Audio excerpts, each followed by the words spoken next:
Este aqui é o Asus ZenWatch 3, é um dos dois modelos de smartwatches que a Asus trouxe para o mercado brasileiro. Nós temos também o ZenWatch 2, que é um aparelho com acabamento um pouco menos premium, né? Um design quadrado que custa R$ 1.300, e este cara aqui é para ser o modelo mais de luxo da empresa no mercado brasileiro. O ZenWatch 3 chega com preço sugerido de R$ 2.000. E a primeira coisa que chama atenção e que foi o foco da Asus eles tentaram trazer um smartwatch com um visual de um relógio mais clássico, um relógio bonito, sem aqueles displays muito grandes, aquele formato quadrado, todas aquelas coisas nos smartwatches que faziam eles nitidamente seriam um gadget e não um acessório, um relógio tradicional. Então, na parte de design nós temos aqui uma tela com 300 pixels por 300 pixels no formato redondo. Isso é uma coisa que ajuda aí na questão do design, não tem mais aquela cara quadradona como acontece com alguns smartwatches, também não tem aquele visual pneu furado no estilo do Moto 360, a tela ocupa aí totalmente, temos tela em toda a dimensão dele, e ele em uma certa medida até tem um design clássico de relógios. Quando eu coloco ele, encaixa bem para o meu formato de pulso, que tem um pulso um pouco mais largo, você vê que ele não fica sobrando tanto assim, ele encaixa legal no meu braço. Pessoal que tem o pulso um pouco mais fino, ou mulheres, ou quem tiver um porte menor, aí nós passamos a ter um pequeno probleminha. Ele tem essa estrutura de metal nas duas pontas que é fixa. Então você vê, por mais que eu tente dobrar para dentro, ele necessariamente vai formar essa abertura aqui. E se você tem um pulso um pouco estreito, ele acaba formando um espaço aqui, ele fica um pouco sobrando. Mas para quem já tem um porte médio, já tem um pulso um pouquinho mais largo, ele vai encaixar muito bem. É só bom ficar de olho. Se você for uma pessoa pequena ou não gostar de relógios do tipo um pouco maior, esse cara aqui não vai encaixar com o seu perfil. O acabamento dele é todo em metal, então nós temos aí aço inoxidável em toda a sua estrutura com a proteção IP67. Quer dizer que ele é resistente à água, ele consegue ser mergulhado na água por períodos de até meia hora, aí, em profundidades não muito exageradas. Dá para derrubar numa piscina e demorar bastante para achar esse cara. E ele também tem proteção aí à areia. Então você vai poder, se começar a chover, você não vai ter por que se preocupar, porque você está usando aí o seu relógio. E fechando aqui a sequência, ele tem esse mecanismo aqui bem semelhante ao de pulseiras de relógios tradicionais. Eu consigo trocar as pulseiras sem dificuldades. Para nós ver essa pulseira emborrachada, mas você também tem a opção em couro para quem quiser aí usar um ZenWatch com visual ainda mais sóbrio, você troca essa borracha por couro. Ele tem uma pequena diferença em relação à maior parte dos smartwatches. A interface tradicional do Android Wear, que é o sistema que equipa aqui esse aparelho, é um botão. Vocês percebem ela em aparelhos como o Moto 360, outros aparelhos usam somente um botão. A Asus colocou 2 botões nesse aparelho e essas colocações são bem úteis. Nós temos o botão de baixo necessariamente faz a função de colocar no modo avião e liga também aí o modo econômico. Então, por exemplo, quando você está entrando no cinema ou quando você está começando a ficar sem bateria do seu smartwatch, está começando a ficar sem carga, você aperta esse botão, ele desconecta do celular, ele passa a agir somente como um relógio, para de ligar a tela com gestos, desabilita muitas das funções. Isso é útil nessas duas situações. Ou você está ficando sem energia, então esse é o modo eco, então economiza mais energia, ou quando você está numa situação que não pode ficar acendendo, que é a interface tradicional do Android traz aqui em cima o modo cinema, mas você vê que eu tive que fazer alguns slides aqui, em compensação o ZenWatch está aqui o botão, eu entro e saio desse modo sempre disponível. O botão do meio e o maior aqui, apesar de girar, não tem nenhuma função do estilo do Digital Crown, não é só porque ele gira mesmo dentro do seu eixo, e ele funciona como o botão principal da interação do Android Wear, que todo mundo já que usou esses vestíveis conhece, ele bate, você vai necessariamente voltar para a tela inicial, ou se está apagada, vai acender a tela.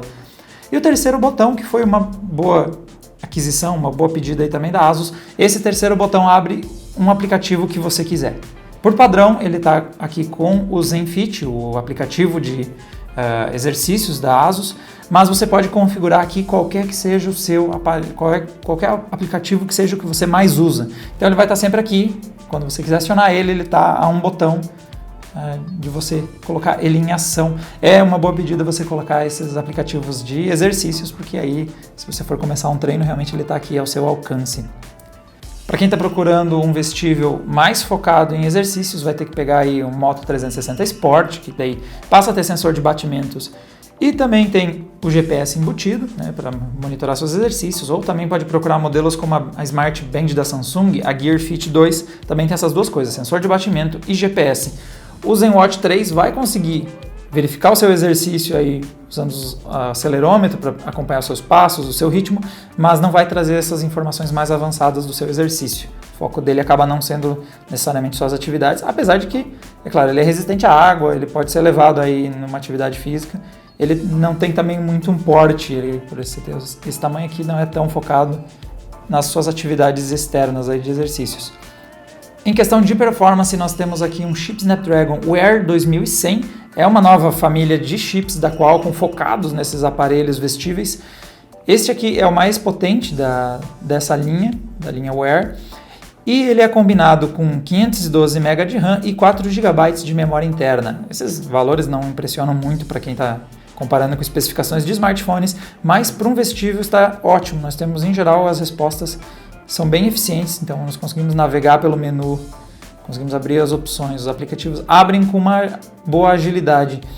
E a questão de bateria, ele tem aí 3040 mAh, que pode ser carregado de forma rápida. Ele tem um carregador que funciona Quick Charge, então você, em pouquíssimo tempo esses 340 mAh já estão carregados. E a duração de bateria é de tranquilamente segurar um dia de uso, sobra mais de 30%, quase 40% de energia, usando o modo em que a tela apaga. Aqui eu estou usando o modo sempre aceso, ela até diminui o brilho da tela, mas ela está sempre ligada mesmo quando ela dá essa esmaecida.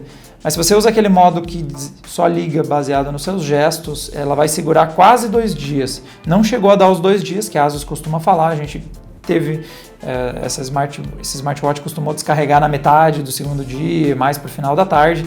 Então ele com certeza dura 1 dia e 2 dias, no segundo dia você vai ter que recarregar ela. É uma boa duração de bateria, smartwatches realmente não são bons aparelhos ainda em autonomia, a maior parte deles não consegue fechar 2 dias de uso. E é claro, se você habilitar o modo Eco, principalmente durante a noite, nos nossos testes a gente nem durante a noite habilitou esse modo de economia de energia, mas se você ligar ele, você eventualmente vai conseguir usar ele por 2 dias fazendo essas economias. Em termos de responsividade, esse aparelho tem funções como, por exemplo, acender a tela via gestos ou também atender comandos através da voz com o comando OK Google. E, em geral, o que a gente percebe é que a resposta poderia ser um pouco mais imediata. Tanto quando você faz o movimento do pulso para ele acender a tela, a gente quase sempre tem um delay de mais ou menos 1 segundo em que a tela leva para acender. Essa resposta poderia ser mais imediata. Não sabemos se é uma limitação por conta do Android Wear ou uma questão mais do ZenWatch 3, mas você vê que tem um intervalo entre você dar o comando e ele realmente acontecer. E a mesma coisa acontece quando a gente usa o comando OK Google. Até aparecer a tela, agora ele começaria a receber os comandos. Então você tem que dar o comando OK Google, tem que esperar um pouquinho, porque ele vai ter essa transição, e aí você dá o seu comando por voz. Falando em comandos por voz, o sistema da Google é bem completo, então você consegue aí iniciar aplicativos, consegue responder mensagens, consegue pedir instruções de navegação. Tem várias coisas que a gente consegue fazer através desse comando, então ele funciona muito bem nesse sentido.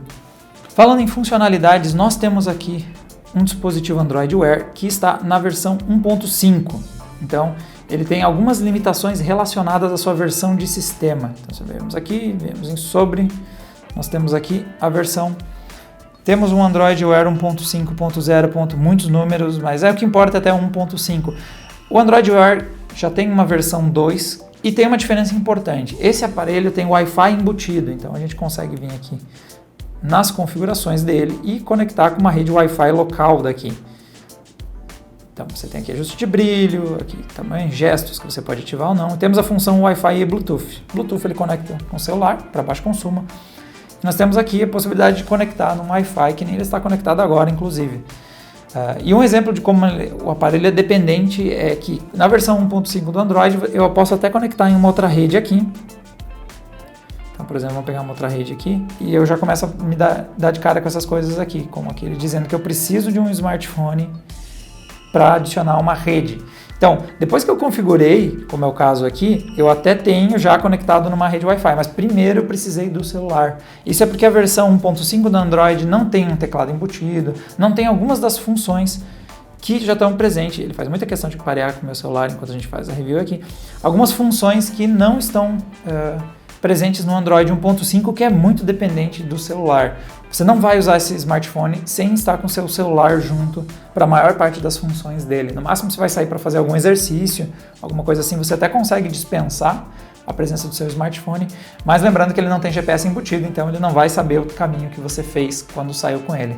É mais um companion mesmo, é um gadget que você usa em conjunto com o seu smartphone.